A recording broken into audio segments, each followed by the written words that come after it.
I'm in the phase of my divorce where I'm processing anger. So 14-year marriage, my second marriage, 2 children that we both love to death. I could never ever find a better mom for these kids. She could never ever find a better dad for these kids. We both have really deep admiration for the commitment to these babies.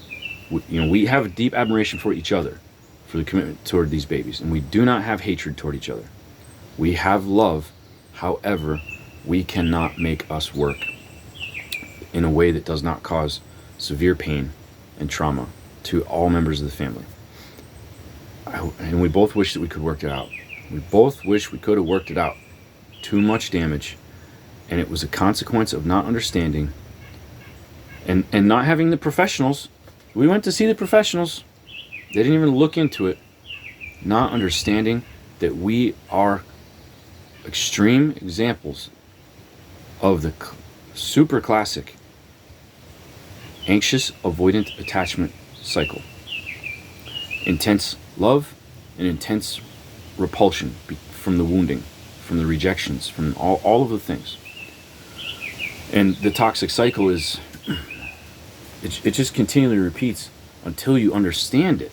Because there's this communication, there's so much communication barriers, where miscommunication is the standard. So each partner is just ruminating on the things that were said by the other one that make each partner feel terrible about themselves. They're hearing things that make them feel terrible about themselves, and they're saying things that make their partner feel terrible about themselves. And it's a pairing. I don't know enough about the shadow in psychotherapy terms to really teach on it, but I'm going to get there. So stay tuned if you need to know more about the shadow. I really think you want to know more. You should subscribe. If anything I've ever said on this channel has helped you, subscribe, because it's just going to keep getting better. As the Lord reveals more and more to me and heals me more and more and heals her more and then we can come to a place where we can communicate exactly what our traumas and our big blowouts, what they did to each other and what we were feeling. I can translate it into something that can help you. So subscribe. I want to help you. I'm not trying to grow an empire. I'm trying to glorify God. I'm trying to grow His kingdom. But He doesn't need my help. It's going to grow whether I'm here or not. This is a benefit to me. Being a servant to the Lord Jesus Christ is a benefit to me, not Him. Believe me, He doesn't need me. The outcome is assured, with or without me. I need Him. He don't need me. Now, I've anger. There's lots of phases of grief in a breakup. And I think I'd probably spent this was actually pretty fast, actually. I think I only spent about 3 or 4 days really processing anger. And I probably made 7 long videos, probably 3 hours of boiling over that I my flesh wanted to publish. But I turned back and said, Lord, what do you want me to do about this? And delete it. So I deleted them. But the pus and the poison have been squeezed out to where I'm gaining a sense of calm again. And my anger and resentment are fading. But it identified a thing that I really have to address from childhood. And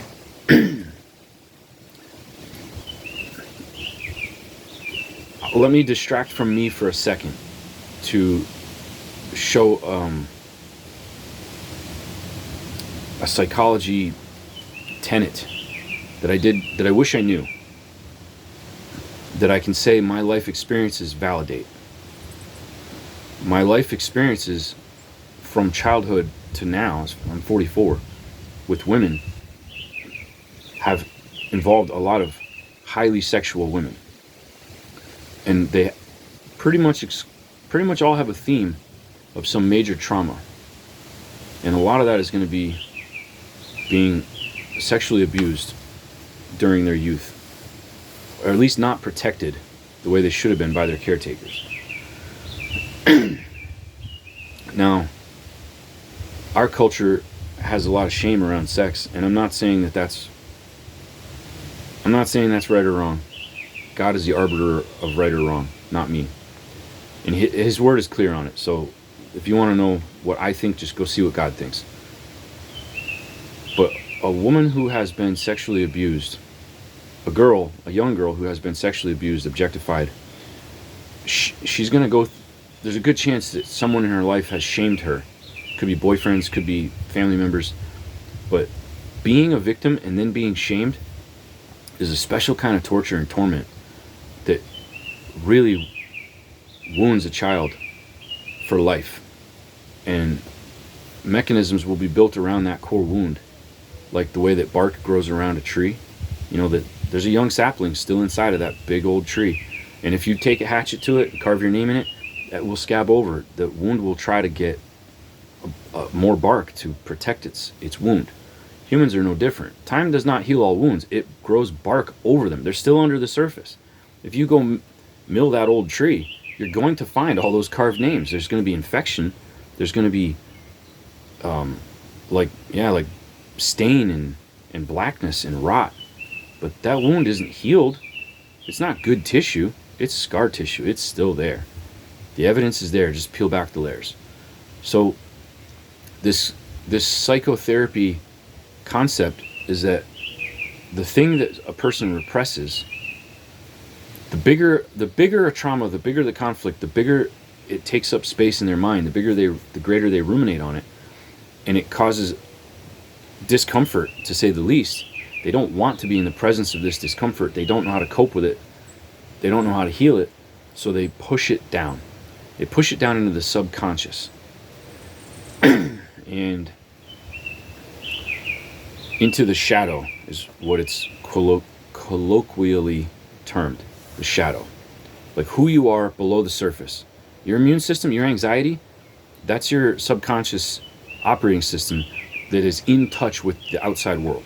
When you get anxiety from something that you don't understand why, your conscious doesn't understand why someone makes you uneasy, but your subconscious is saying, I've got a memory of something that happened bad in the past that you've pushed down here, like in the closet. You don't remember this, but I do, and we need to get out of here.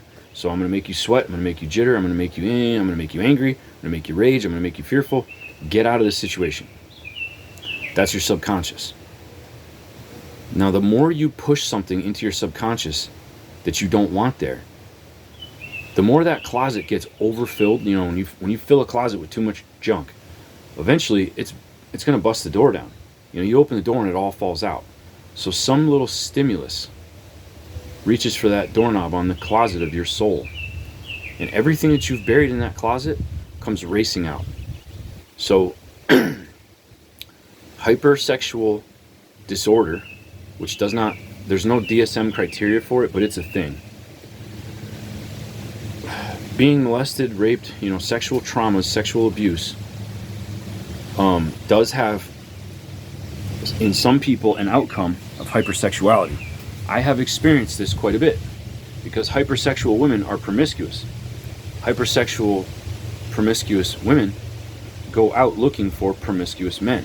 Nowadays, thanks to porn, all men are promiscuous. But I was a womanizer.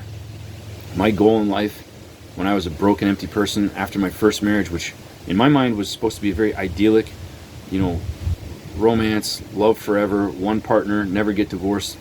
That's who I wanted to be when I ended up in my first marriage. Long story, complicated, was forced. It was like an emergency. Like I had no choice. But and that's extreme codependence. That's a setup for extreme codependence, which is exactly what I was. And that's what I was trained to be. That's what was modeled to me in my childhood, severe codependence. A rescuer trying to save a damsel in distress, and the damsel created her own problems. But after that blew up in my face, I rejected that notion. I didn't trust. I was terribly wounded by being cheated on by my first wife because I just didn't think that would happen. And so I rejected all that Disney forever after lovey-dovey nonsense, and I went the opposite way. I'm going to be a playboy. I'll be monogamous because I cheated once in my life and I really hated it. Really hated how it felt. Hated how it made me feel about me. But I sure liked having women fawn over me. I sure liked walking in the room with the best girl there. Or I sure liked walking in and leaving with the best girl there. All these kinds of things to fill my empty ego. To medicate my insecurity and my low self-image. Well, what makes you look better than a gorgeous woman? You know, I mean, look at all the rock stars. They could be ugly, but they got the best looking girls, so everybody wants to be a rock star. Look at 007, James Bond. You know, these actors, they have just GQ kind of thing where girls are just chasing them down the sidewalk. That guy might be the most insecure jackass ever, but we can't tell because he looks like I want to be that guy. So I've experienced hypersexuality in several different women. And now that I'm looking back, I realize, yes, they all did have a trauma of childhood abuse. And that thing that they wanted to suppress, it leaked out, and they didn't want it to. They were ashamed of their behavior, and they had regret about what they'd done, but they just couldn't control themselves, and they couldn't know why. And then not being able to control themselves made them feel broken. And they were broken, but it wasn't their fault. They were broken by someone else that deserved the shame. You know, that child molester that should have been whipped to death, he deserved the shame, but they carry the shame their whole life. Do not shame a promiscuous woman until you know what made her promiscuous. And if you're not going to get close enough to that person and genuinely be willing to listen to their life story, to like, what did your mom do to you? What did your dad do? What did your caretakers? How did your caretakers treat you? Did they protect you? Were they alcoholics? Were they obsessed with their own thing? Were they was your dad having an affair on your mom or vice versa? Did they beat you? Were they drug addicts? Were they even there? Unless you're going to be willing to hear all the way back to when that little innocent girl, what happened to her or him, then don't be ready to judge at what they do as an adult that they're not happy about doing themselves. They can't control it. So mine, being able to see, trying to diagnose and troubleshoot someone else's problems is what gave me the education. I'm a troubleshooter. I was in the Marine Corps. I was an avionics technician. I've been sent to schools just to learn how to even look at problems with an upstream, downstream flow. I've been an electronics tech. I've been a race engine builder. I've been a auto mechanic, a hydraulic guy. No credentials, but I fix the problems. There's no sign here. There's no business card. There's no advertisements. But I have to turn work down all the time. Why? Because by reputation, I have the reputation of I fix the problems. That's my credential. That my neighbor will say, you need to go see this dude. I'm not going to say my name because I keep this channel anonymous. That way the things that I can talk about fairly freely without exposing the people that I'm talking about, embarrassing them, because I do care. I do care about their privacy. I've not historically honored it very well. I have crossed, me being the anxious avoidance, we can be provoked to reckless boundary crossing, like just out of control. We can be provoked to that. I could not have sat down and learned to troubleshoot me because I'm in the mix. It's too personal, where my own psyche, to maintain my self-esteem, my own psyche would be trying to reject the information because it applies to me. But I don't care. Not that I don't care, but it's not a threat if we're talking about my mother, my father, my sister, my brother, my stepdad, my grandparents, my ex-wives, my children. It doesn't threaten my self-esteem. I see it independently of me, and I'm able to just focus on it as a repair issue. Let's diagnose the actual root of this problem, and then see what the outcomes were, and then start working backwards to resolve these problems. So that's how I learned it. Like, where does this cheating behavior come from? Where does this slutty, hypersexual behavior come from? Why do I keep attracting unloyal women that come off as the sweetest, most loving, wonderful? They're so loving, so tender, so kind, so attentive. But then there's a shift. Like, what is it about them? What is it about me? Okay, so in the process, I'm now psychoanalyzing myself, and this is the revelation. So here's radical honesty, here's vulnerability. I'll tell you anything. I don't even know you. And you can send this to every single person that hates me, and I really don't care. You know why? Because I am who Jesus says I am. I don't have to have self-esteem in my accomplishments anymore. I have my esteem in his accomplishments, which are infinite, all-powerful. The one who didn't jump off that cross that he could have jumped off of any second. He stayed on it for me. He fasted. He denied himself. He disciplined himself out of love for me. He did what was worst for him to do what was best for me, which is pay the price to ransom me out of my own sins. So my identity now is complete. That was the whole crisis. When Mom left when I was 5 and she said, I left because of you, my identity was wiped out. And I've spent my life trying to repair an identity crisis that I've only made worse. But now it's solved. I'm talking louder not because I'm animated, but because the wind is blowing. And I don't have a mic because I'm doing this on a phone that barely works. I got 1,000 subscribers. Here's the glory of God. I've been in churches where people have been working 30 years and spent all the money in the world, and they've got a good message, and they can't get 20 people to show up for church.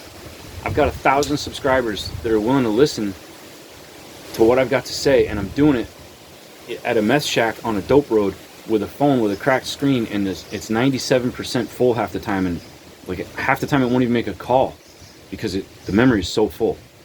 And I've not gotten a penny of donation, and I haven't needed it. I thought I did. I thought, how can I go on without a budget? But I don't have one, yet God keeps providing. Like, this is, if I'm doing the work he wants done, it will be done. His will on earth will be done. That is my prayer. So nothing's going to stop that from happening if that's his will. Now, the root of my problem was an identity crisis. That's where all the narcissistic protection mechanisms and things came from. But one of the big things, and I've been dancing around getting to it, I've been sidetracking my way. The focus of this one was supposed to be my anger management problems. I am so full of anger that has been suppressed down into my shadow and into my closet. My closet has been packed to the ceiling with anger, and it only takes the slightest trigger for that to leak out everywhere from my persona, to the point where my loved ones are hypervigilant and they walk on pins and needles that I might pop. I might flip the switch, and I hate that about me. Where did it come from? And I've been reflecting that there was so much anger directed at me throughout my entire childhood from various places. Now, sometimes it was my father, sometimes it was my mother, a lot of times it was my stepfather. My stepfather hated my brother and I. And I forgive him. He's pathetic. I feel really sorry for him. I tried to visit with my family in 2020, and he was going to call the state police. He beat up my mom when I was like 16 years old on a Mother's Day.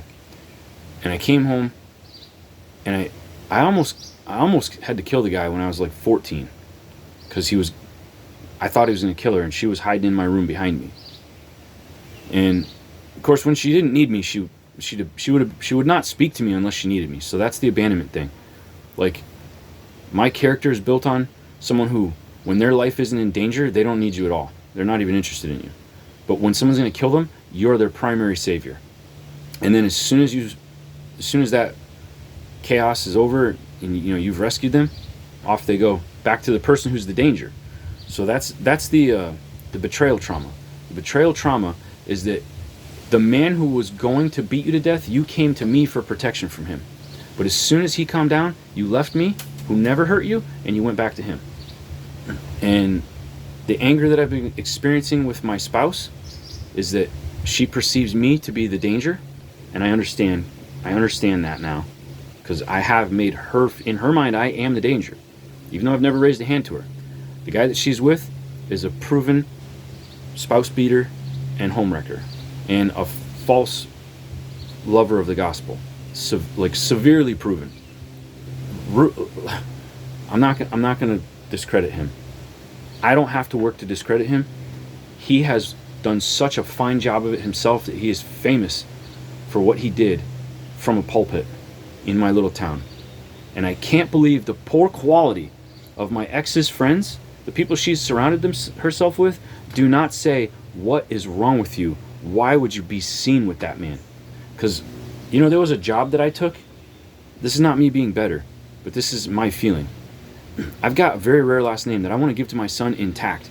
I don't want him to have to pay Google for advertising revenue to get jobs either, or like pay for tree service leads. My name, our name, should be so good that we have excess work that we farm out to smaller contractors that are good. That's how good my name should be. That is the Bible says, Proverbs says, a good man leaves an inheritance to his grandchildren. It doesn't just have to be money. How about your grandchildren inherit a reputation? I worked for a stone quarry. When I first got my CDL, I needed a driving job bad. And you can't get one when you get your CDL on your own because you didn't go to a school, so no one will insure you. Which means you have to go and work for some of the lowest scum. The guy that I worked for needed a driver so badly because he was in a scandal where he was embezzling from the volunteer fire department that he was the CPA for.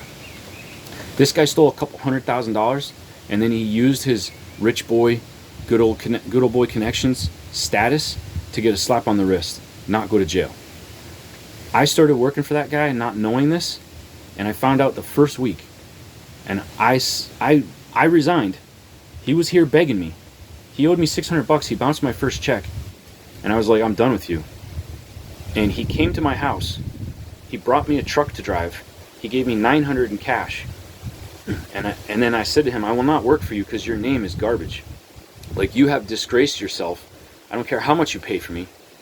I will not have my name and your name said in the same sentence. It wasn't a case that I'm better.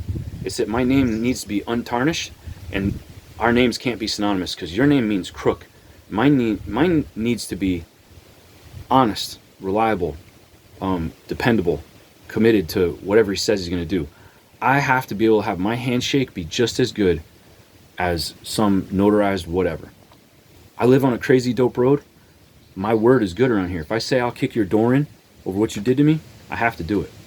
And that's why people don't mess with me, because I've said I will come to your house. I've gone to their houses. You take something from me, I'll go to every house on this dope block, and I'll scream my head off till I find out who did what, and they will tell me. And then I'll deal with the person. I will deal with the person who did it. So I have peace.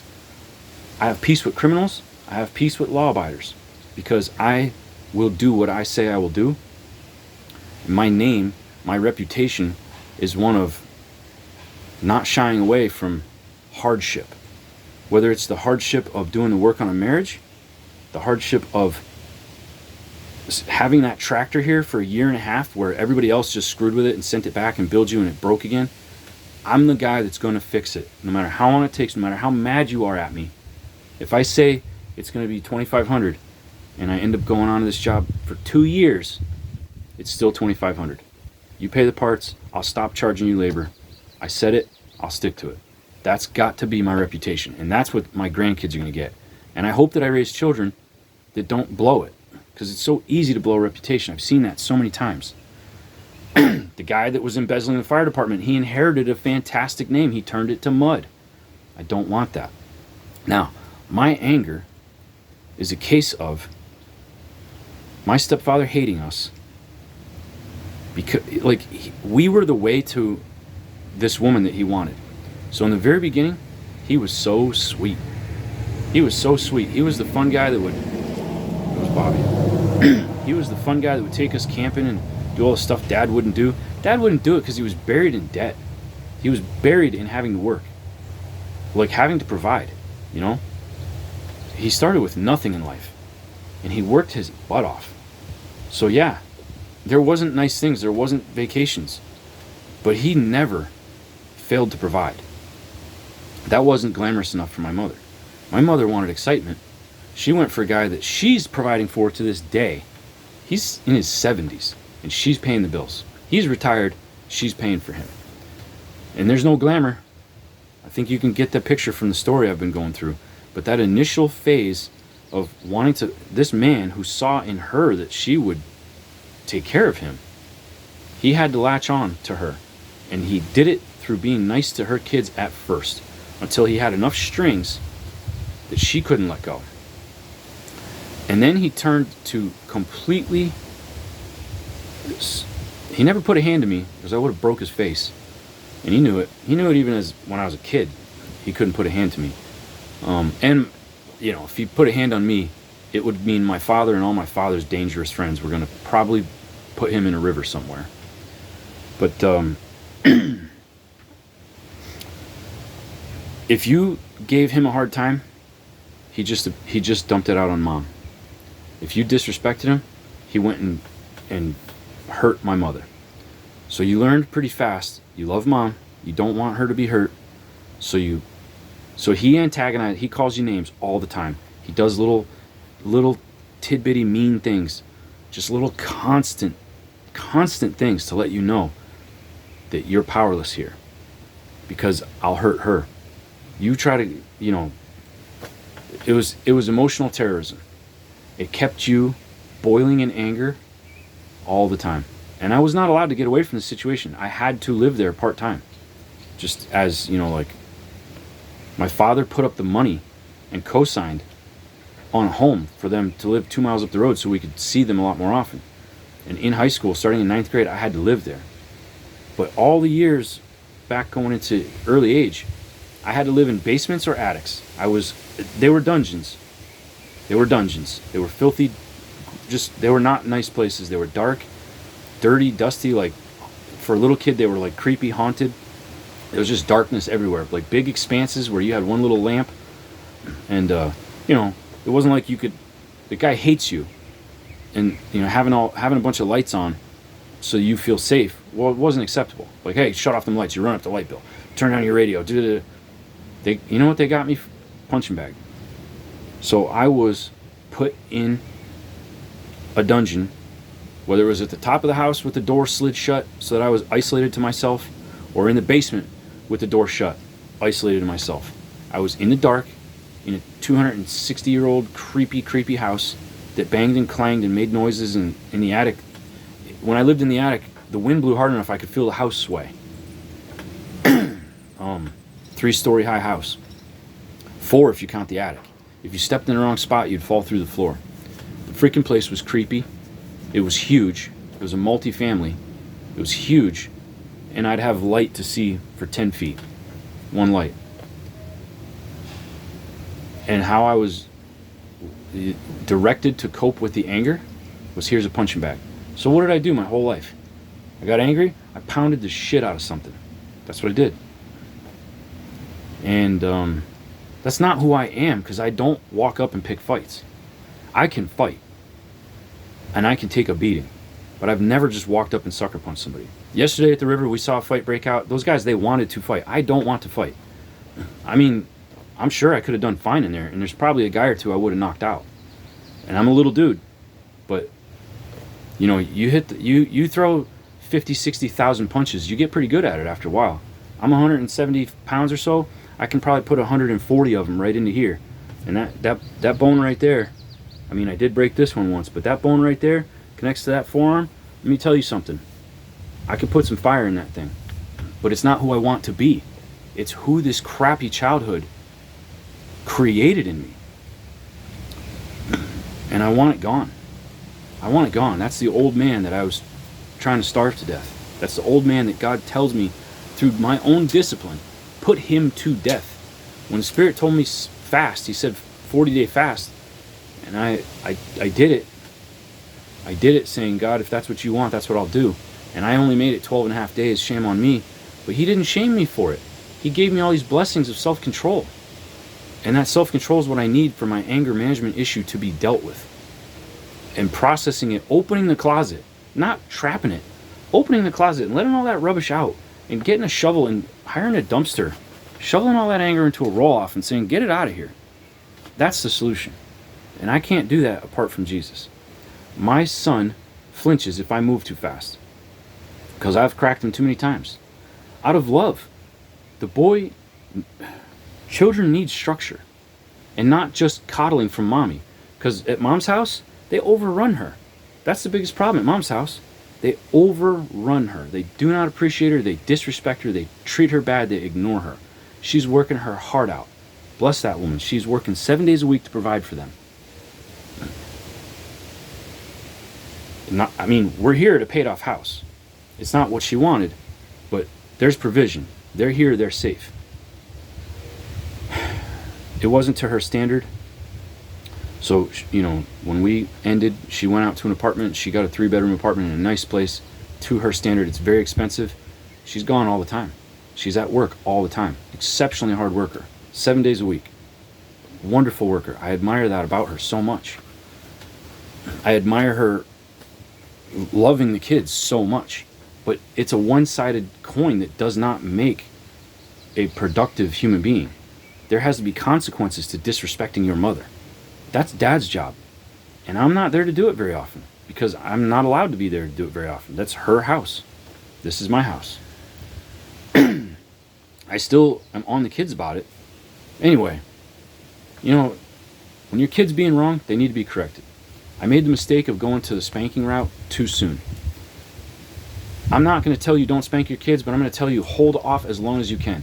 I was whooped all the time from early on. I mean, I can remember early on.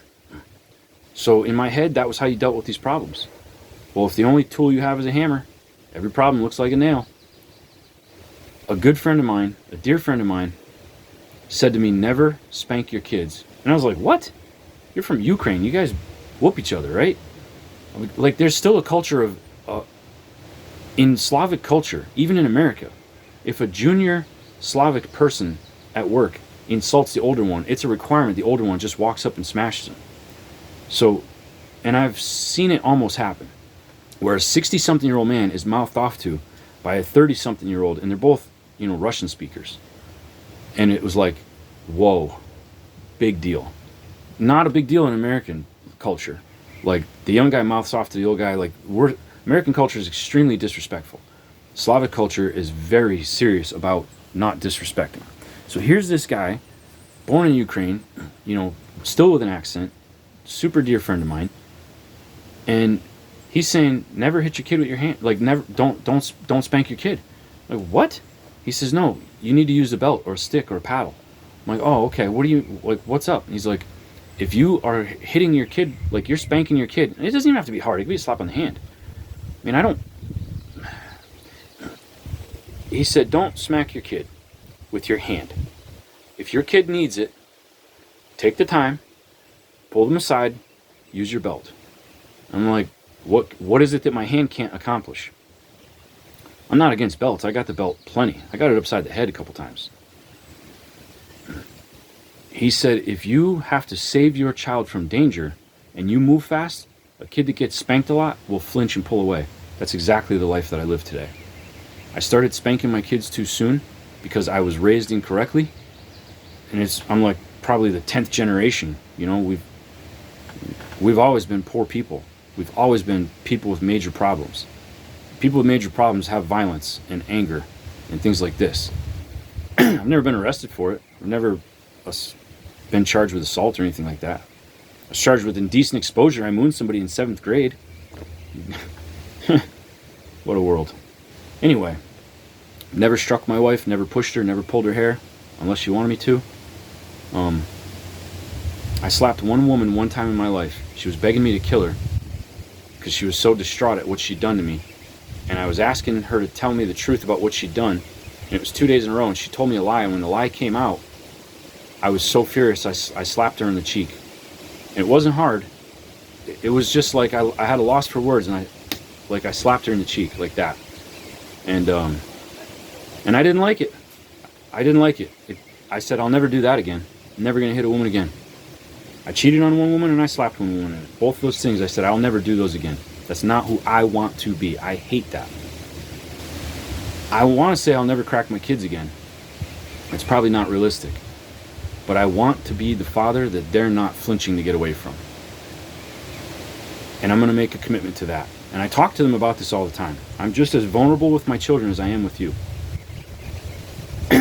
The only things that I withhold from my children are things that would cause them to lose too much respect for their mother. Because I don't ever want that to happen. My job is to honor God by serving God. And he says, honor thy mother and thy father.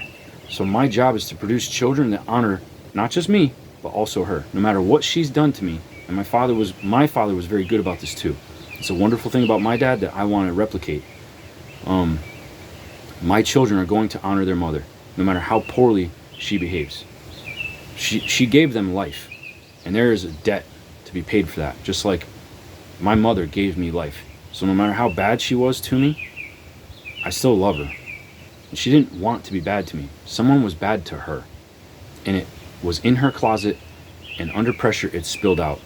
And the bad choices she made in relationships caused the pressure that caused that spill out, and I was just collateral. Me and my brother were just collateral damage. My children are collateral damage to the things that my spouse and I have in our dysfunctional closets, and the pressure of our mismatch from our anxious, avoidant, toxic relationship cycle causes the things that we don't want to be to come roaring out when we're not ready, and we just react. And I don't want to be that, and she don't want to be that.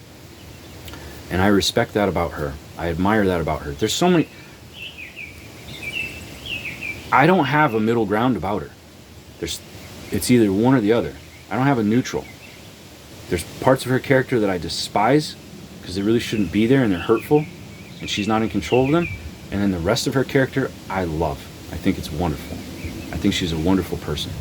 And I wish that the two of us weren't built for destruction. But when you follow sin, this is the outcome. I think that's good enough. I hope this video helps somebody. I hope this reaches you deep in that core wound, and that it helps you see what's in your closet while it's early enough for you to open the door and dismantle that train wreck, that pile of monsters and demons that you're keeping in there. Because what you're doing is you're giving those demons that are in your closet, the ones that you invite in, literally spirits, people without bodies, persons without bodies, the heavenly host, the heavenly realm, the whatever you want to call it. I'm not into some universe energy, this, that. God. There's a war in the heavens. There's two teams. There's no middle ground. You serve God by following his commands. And his greatest command is this: it fulfills the law. You're not a Levite. You don't have to keep 600 and something laws. You only have to keep one. Love each other as I have loved you. That's what Jesus said. He said, love each other as I've loved you. Love each other as Jesus loved the church. Love your neighbor as thyself. They all boil down to love each other. If you love each other, that fulfills the law. Paul tells us quite a lot, very clearly, that love fulfills all of the rules. It's the whole picture. Jesus is love. That one word summarizes all 66 books of the Bible. Love. It's the antidote to hate. It's the armor that prevents these evil things, this kingdom of darkness that wars against the kingdom of light, which cannot win. It's already done. We're the only ones that perceive time. It's already done. That's why he says, I'm the Alpha and the Omega. That's the first and last letters of the alphabet. I'm the beginning and the end. I'm the first and the last. That's why he can prophesy at the beginning how it will end. This is a chess game that God knows the checkmate before the pieces have been carved. And the pieces can switch sides. The pieces don't stay black or white. They can go to shades of gray. But he still knows the outcome. That demonstrates to the heavenly realm the glory of God, the almightiness of God. My goal is to serve him because his team wins and I want to be on the winning team. And I want you on the winning team too. You'll know that you're working your way toward it when you have peace that passes all understanding. When you have peace in circumstances where you should not have peace. When you have calm in the center of the storm. When you can speak joy in heartache. You'll know you're on your way. If you have turmoil, if you have a good life on paper, but a huge void in your heart, guess which side you've been serving? The little Satanist Bible that says there's no rules. For serving Satan, all you have to do is do whatever you want, because your flesh wants to do what's good for the devil. It is absolutely opposite of your own natural desires please do not get discouraged. If you're watching me and I'm talking about, some guy who's done bad to me, and I go and give him a hug and say I forgive you, if that doesn't come natural to you, welcome to the club. I want to murder the man. I am a violent, angry person. My desire is to kill everyone that looks at me wrong. And I'm condemned for that. If you feel that way, then come with me. You have to actually take control and tell your heart that it's wicked. Your mind has to take control of your emotions and say, I can't trust you. Your emotions, like my emotions, I can't trust me. But I can know the Word of God and obey the Word of God, and I can trust the Word of God because it's His Word that is correct, and it's my emotions that are wrong. When I act out His Word, I get that peace, and I behave in a way that brings it. But it's not me acting as me. It's me obeying. This is 40 minutes long, so this one's gotta go. I think I gotta get to church, actually. It's Sunday, so I gotta wake these kids up. They're sleeping in, lazy butts. Love you people. Thanks for listening. God bless you. Praise the Lord.